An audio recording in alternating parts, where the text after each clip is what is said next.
নমস্কাৰ বন্ধুসকল, আপোনালোকে যদি মাইগ্ৰেন বা মূৰৰ বিষৰ সমস্যাত ভুগি আছে তেতিয়াহ'লে এই মৰ্ম বিন্দু কেইটা নিয়মিতভাৱে ইয়াক চাপ প্ৰয়োগ কৰিব আৰু দেখিব যে বহুত লাভান্বিত হৈছে। তো প্ৰথম যিটো মৰ্ম বিন্দু সেইটো হৈছে আমাৰ কাণ আৰু চকুৰ মাজৰ এই গাঁতৰ লেখীয়া অংশটো দেখিছেনে? ইয়াত এনেকৈ বুঢ়া আঙুলিটো দিলে গাঁত এটা লিখা পোৱা যায়। এই অংশটোত আপুনি হাতৰ এই পতা এই তলুটোৱে ইয়াত এনেকৈ হেঁচা দিব। এনেকৈ আপুনি ইয়াতে 15ৰ পৰা 20 বাৰ এনেকৈ হেঁচা দিব, বা ইয়াকে আমি বুঢ়া আঙুলিও দিব পাৰোঁ। এইটো কৈছে শংখ মৰ্ম, আৰু এই অংশটো খুব সংবেদনশীল। এইটো আমাৰ এটা প্ৰাণঘাতী। ইয়াত যদি জোৰকৈ ইয়াত মাৰি দিয়ে আপোনাৰ মৃত্যু হ'ব। গতিকে ইয়াতে আমি হেঁচা দিওঁতে সাৱধান। আৰু চাব, এটা কথা দেখিবই, যেতিয়া মানুহে মূৰৰ বিষ হয় কিবা হয়, ইয়াতে কি হয়, গামোচা এখন মাৰি দিয়ে। গামোচাখন মাৰিলে ভাল লাগে। আচলতে এই গামোচাখন যে মাৰি দিয়ে, এই মৰ্ম বিন্দুটোক কি কৰে, চাপ প্ৰয়োগ কৰা হয়। গামোচাত ক'ব নোৱাৰাকৈ ইয়াতে চাপ প্ৰয়োগ কৰে। গতিকে প্ৰথমে আমি এই শংখ মৰ্মটো আমি ইয়াকে ষ্টিমুলেট কৰিম।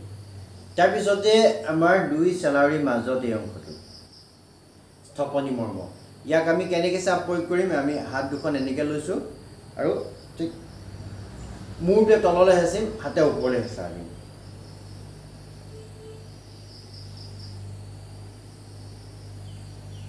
গতিকে এনেদৰে 15ৰ পৰা 18 বাৰ ইয়াক চাপ দিব।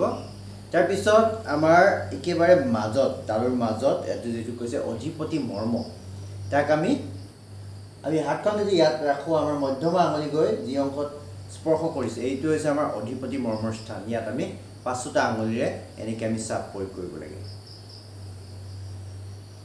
এনেকৈ ইয়াতো আমি 15ৰ পৰা 20 বাৰ আমি চাপ প্ৰয়োগ কৰিলোঁ।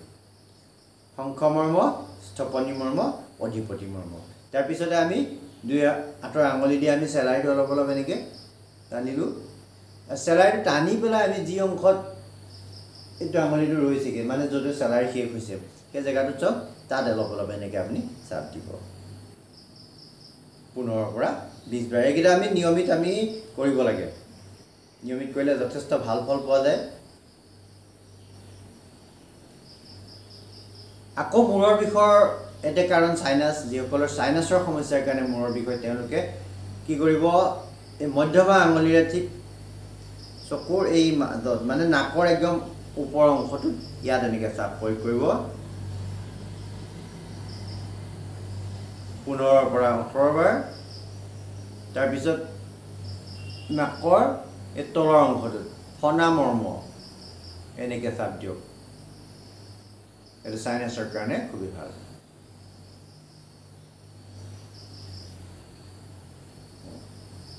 এইখিনি কৰাৰ পিছত আমি কাণৰ পিছপিনে এটা মৰ্ম আছে, বিদুৰ মৰ্ম। চাওক, আমি যদি কাণখন এনেকৈ টানি দিওঁ, এই বুঢ়া আঙুলিৰ পেটটো গৈ ইয়াতে সম্পূৰ্ণৰূপে ফিট হৈ যায়।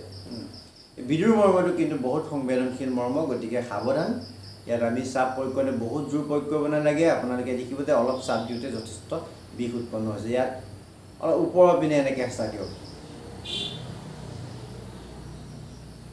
15-20 বাৰ ইয়াত এনেকৈ আপোনালোকে চাপ দিয়ক। তাৰপিছত অলপ কাণ দুখন এনেকৈ ধৰি টানি দিয়ক। কাণৰ এই যিটো লতিটো, এইটো আমাৰ কৈছে যে আমাৰ মগজুৰ প্ৰতিবিম্ব কেন্দ্ৰ, ৰিফ্লেক্স পইণ্ট। ইয়াত আমি এনেকৈ টান প্ৰয়োগ কৰিলে আমাৰ মূৰৰ বিষত আৰাম লাগে, আমাৰ গোটেই শৰীৰটোত আৰাম লাগে। আচলতে গোটেই কাণখন এনেকৈ অলপ অলপকৈ টানক।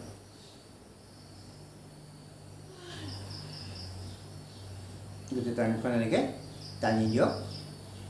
ইয়াৰ পিছত আমাৰ মূৰৰ পিছপিনে দুটা মৰ্মবিন্দু আছে। মই এতিয়া পিছপিনৰ বিন্দুকেইটা দেখুৱাইছোঁ।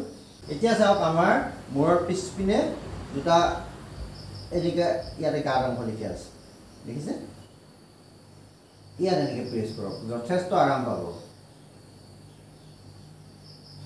এনেকৈ ইয়াতো আপোনালোকে 15ৰ পৰা 18 বাৰ চাপ দিয়ক। আৰু তাৰপিছত একদম আমাৰ যিটো মাজ অংশটো, মানে আমাৰ ডিঙি আৰু আমাৰ লাভলা য'ত লাগিছে মেদুলা, ইয়াতো এনেকৈ চাপ প্ৰয়োগ কৰক। তাৰপিছত হাত দুখনে অলপ এনেকৈ প্ৰেছ কৰি ডিঙিৰ পৰা তললৈ প্ৰেছ কৰি দিয়ক।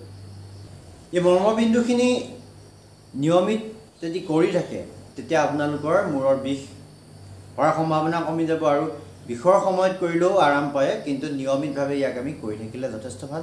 তাৰপিছতে আমি আৰু কেইটামান বিন্দু আছে আমাৰ আঙুলিৰ মূৰবিলাক। এইকেইটা হৈছে আমাৰ আঙুলিবিলাক হৈছে আমাৰ এই আঙুলিৰ মূৰবিলাক আমাৰ মগজুৰ ৰিফ্লেক্স পইণ্ট। ইয়াত আমি এনেকৈ প্ৰেছ কৰিব লাগে। ইয়াত প্ৰেছ কৰিলেও আমি কি হয় যথেষ্ট আৰাম পোৱা যায়। হাতেই হওক ভৰি হওক চবৰে আঙুলিৰ মূৰবিলাক এনেকৈ যদি আমি ইয়াতে প্ৰেছ কৰোঁ, এনেকৈ কৰিব।